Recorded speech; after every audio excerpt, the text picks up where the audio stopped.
So I'm trying to summarize here, probably, I don't know, 10 years' work with a big group of people, about a dozen papers, mostly in Science and Nature, I'm sure in PNAS. And what I'm going to try to talk about, one piece I will talk about, really I want to focus on is the second piece, which is talking about tumor vascular networks, but from a systemic viewpoint, rather than what most of the talks have been here. And I'm going to talk about the structure of the networks, I'm going to talk about them, and tell you, so if you're interested, you can ask me or follow up looking at papers, and on growth, tumor growth equation, and for deriving growth curves for tumors. But this is in a very big framework to do with organisms in general, and I have to spend 2.5 of the 5 minutes telling you about that. And it's based on networks. Now it's kind of extraordinary. I think networks have turned up once in this today. But you know, networks underlie everything that we do, not only at the microscopic level, but the multicellular level, at the social level, in fact, in many ways, the evolution of the universe. And I should say, for those, most of them, almost nobody who knows me, I am a high-energy physicist by training. I spent most of my career doing high-energy physics, and I ended up doing string theory, quarks, gluons, dark matter, string theory, and then saw the light, gradually moved into biology. Taking some of those ideas, and that's the point I think of this meeting, some of the ideas and the paradigm, techniques, culture, into biological problems. And that's what I've stated at the top. I think that's what physics is about. Physics is an experimental science, but its drive is to make a quantitative, predictive, mechanistic framework for understanding physical phenomena. And in this context, it acts as a baseline, if you have such a theory, for discussing the many things we've just discussed today. So let me just tell you the first part. It's based on principles. So the idea is, can we understand the functioning of organisms, think of mammals for the purposes of these few minutes, in terms of the various network structures from the cellular all the way into the things like the circulatory system that we've been hearing about, the vasculature. Can we understand that in a principled fashion? And the answer is yes, in terms of a kind of coarse-grained quantitative description for the average mammal of any given size, and it's based on principles like space filling and some kind of optimization, et cetera, et cetera.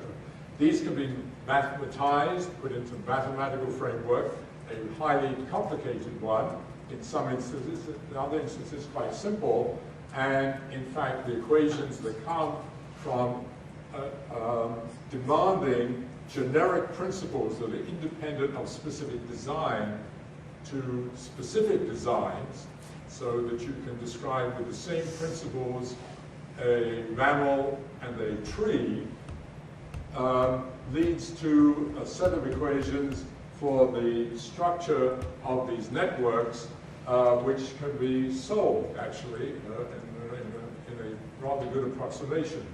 And out of that comes the structure of that network. It's kind of fractal-like structure, the kinds of things we've seen.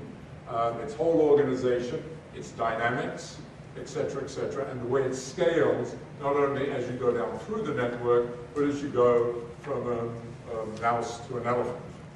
And so, for example, out of this, you can determine many of the things I've written down there, but in particular, if you want to know what the blood flow rate is, what the radius, the length is, the stress in the ninth branch of a hippopotamus's circulatory system, there is a formula that you can put in the numbers, and for the average hippopotamus, you will get the right answer. I know.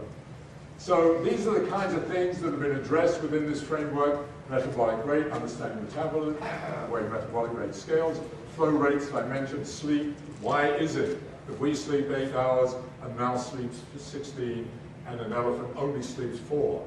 Why is that? So again, aging. Why do we live of the order of 100 years and not 1,000,000 years? And what sets the scale for 100 years in terms of molecular dynamics, genetic and respiratory dynamics? Where do those numbers come from? Evolution by substitution rate, cell sizes, growth curves, which I'm going to spend the last few minutes on, densities, and taking that into other realms like insects, plants, forests, etc.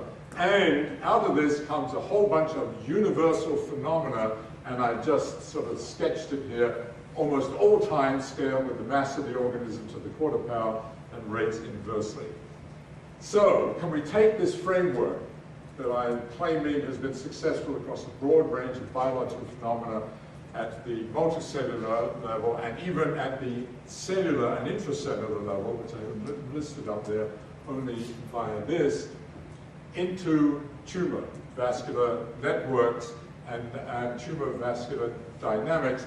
This is a potentially much more complicated problem because it's two networks. So the idea is you have a mature network, namely you, and inside it you grow something which grows a new network.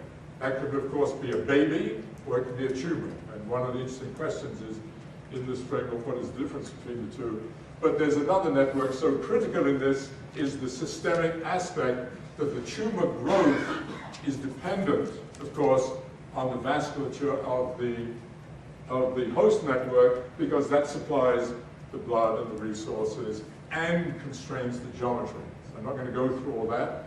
But this also, once you do it, it has many different phases, which are kind of up here. There's an interesting phenomenon which doesn't seem to have been recognized very much. There's a tremendous difference between non-pulsatile and pulsatile treatment depending upon the size of the tumor and the size of the vasculature that's been recruited. So this is approximately soluble, and you can derive derive formulae for understanding flow rates, the structure, again, the fractal-like structure in solid tumors. It predicts the degree of necrosis. In fact, it even predicts necrosis. It predicts the degree of necrosis. It predicts growth curves, growth rates, and times, and so on. And I've just shown you three things here, but I'm just going to tell you what they are here. One of the interesting things, as I said, already mentioned, everything depends upon the tumor mass and the host mass as it grows.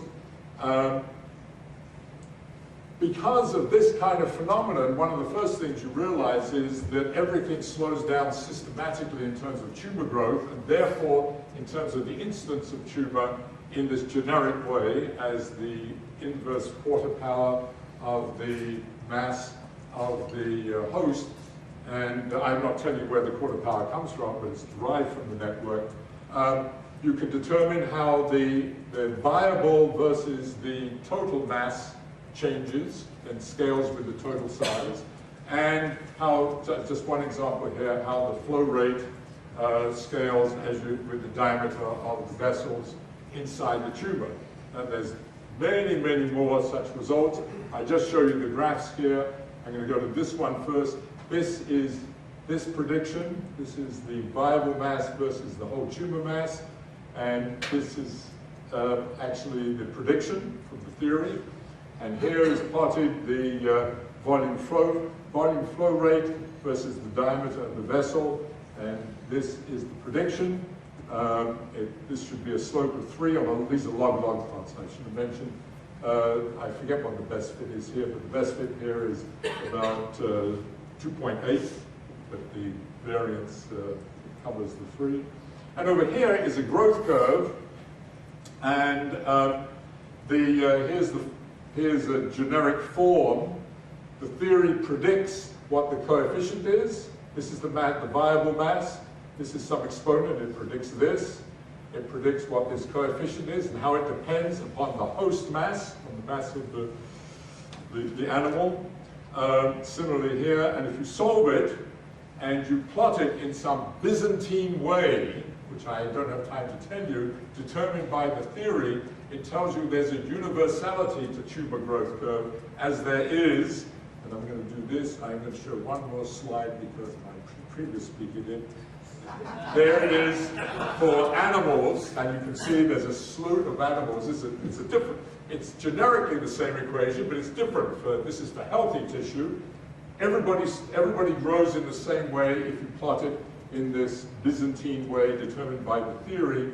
So it is down here for tumors. And this is just one that I found as I was looking. This is breast and prostate tumors plotted in the same way. And just to show you. So let's just give you a very quick overview. And I probably exceeded my 5 minutes. You see, clapping means you exceeded your... How can we get claps for our shitty old 5 minutes? No.